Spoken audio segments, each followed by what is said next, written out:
Oke, hari ini kita bakal bedah satu cerita yang penuh intrik, dendam, dan satu kebohongan besar yang akhirnya jadi penentu nasib banyak orang. Ini dia, kupasan cerita dari Istri yang Terbeli. Yuk, kita mulai. Kisah ini dibuka dengan sebuah pertanyaan yang sebenarnya buat kita semua sih. Sejauh mana kamu rela berkorban untuk menyelamatkan keluarga? Pertanyaan ini nih yang jadi jantung dari setiap keputusan dan akibat yang bakal kita lihat. Seberapa besar pengorbanan yang pantas buat orang yang kita sayang? Kita masuk ke babak pertama, pilihan yang mustahil. Disinilah kita kenalan sama tokoh utama kita, Naila, seorang perawat yang hidupnya bakal jungkir balik total gara-gara satu tuduhan yang mengerikan. Jadi, pemicunya itu satu malam yang tragis. Tokoh kita, Naila, perawat umur 23 tahun, dunianya langsung runtuh. Kenapa? Adiknya, Reza, dituduh melakukan tabrak lari yang menewaskan ibunya Arya, seorang pengusaha kaya raya yang dingin banget. Ancamannya juga nggak main-main, penjara seumur hidup buat Reza. Taruhannya langsung setinggi langit kan? Disinilah Arya datang dengan tawaran yang gila banget.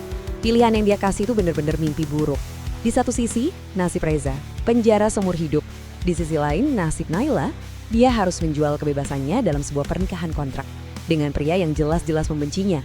Ini bukan sekedar pilihan, ini dilema yang brutal. Dan ya, Naila memilih adiknya. Jadi, apa konsekuensinya? Yuk kita lihat di bagian berikutnya. Sangkar Emas. Ini jelas bukan pernikahan ala negeri dongeng, tapi sebuah penjara yang dibalut kemewahan dan dendam. Jadi, apa sih sebenarnya pernikahan kontrak ini? Gampangnya, sebut aja pernikahan panggung. Walaupun sah secara hukum, ada suratnya, ada materainya, tujuannya itu bukan cinta sama sekali. Pernikahan ini murni transaksi, dingin, dan dirancang cuma buat memenuhi agenda tersembunyi. Terus agendanya Arya apa? Wah, ini licik banget, rencananya berlapis-lapis. Pertama, dia mengikat Naila secara hukum sebagai istri yang kelihatannya soleha. Kedua, dia butuh keahlian Naila sebagai perawat buat merawat ayahnya yang sakit. Ketiga, dan ini yang paling penting, pernikahan ini adalah syarat supaya dia bisa mengamankan warisan bisnis keluarganya. Dan yang terakhir, dia pegang kendali penuh dengan terus mengancam akan menjebloskan Reza ke penjara. Naila itu cuma pion dalam permainan besar Arya. Kehidupan Naila di rumah itu lebih dari sekedar kerjaan. Ini adalah penjara psikologis. Dia dieksploitasi jadi perawat non-stop, tapi siksaan yang sebenarnya itu mental. Dia sengaja dipermalukan. Coba bayangin, dipaksa melayani mantan-mantan pacar Arya di pesta makan malam sambil disuruh pakai seragam perawat. Ini taktik kejam yang sengaja dirancang buat menghancurkan harga dirinya pelan-pelan. Tapi, di tengah semua kegelapan itu, ada sesuatu yang gak terduga mulai tumbuh. Nah, kita masuk ke babak berikutnya, benih keraguan. Ternyata, karakter asli Naila itu gak bisa dipadamkan gitu aja. Dan slide ini nunjukin perubahannya dengan jelas banget. Sementara Arya cuma melihat Naila sebagai pion, ayahnya, Pak Suryo, justru melihat sesuatu yang lain.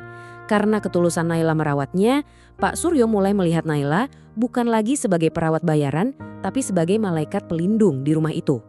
Ini adalah kontras pertama yang menohok kekejaman Arya. Konflik nggak cuma terjadi di dalam rumah loh. Di luar sana, mantan tunangan Naila, namanya Indra, seorang polisi yang idealis, mulai ngerasa ada yang aneh. Pernikahan yang mendadak dan tanpa penjelasan ini bikin insting polisinya curiga. Dan saat Indra hampir aja membongkar semuanya, Naila justru dihadapkan pada pilihan yang lebih berat. Disinilah kekuatan karakternya benar-benar diuji. Dia secara sadar memilih buat melindungi kebohongan itu, mengorbankan nama baiknya di depan pria yang dulu dia cintai, semuanya demi keselamatan adiknya. Dan inilah titik baliknya. Arya melihat langsung pengorbanan Naila. Loyalitas yang sebegitu ekstrim, bahkan di bawah tekanan berat, bikin dia mempertanyakan segalanya. Untuk pertama kalinya, tembok kebencian di dalam dirinya mulai retak. Integritas Naila yang gak goyah maksa dia buat ngaca dan melihat kekejamannya sendiri. Dan sekarang, kita sampai di momen yang akan mengubah segalanya. Mari kita beralih ke bagian berikutnya, kebohongan terungkap. Fondasi dari seluruh perjanjian, penderitaan, dan pengorbanan ini bakal hancur berkeping-keping. Poin utamanya adalah ini. Semua penderitaan Naila, semua penghinaan yang dia terima, semua air mata yang dia keluarkan, ternyata dibangun di atas sebuah kebohongan besar. Jadi, apa sih yang sebenarnya terjadi malam itu? Nah, kronologinya terungkap di sini.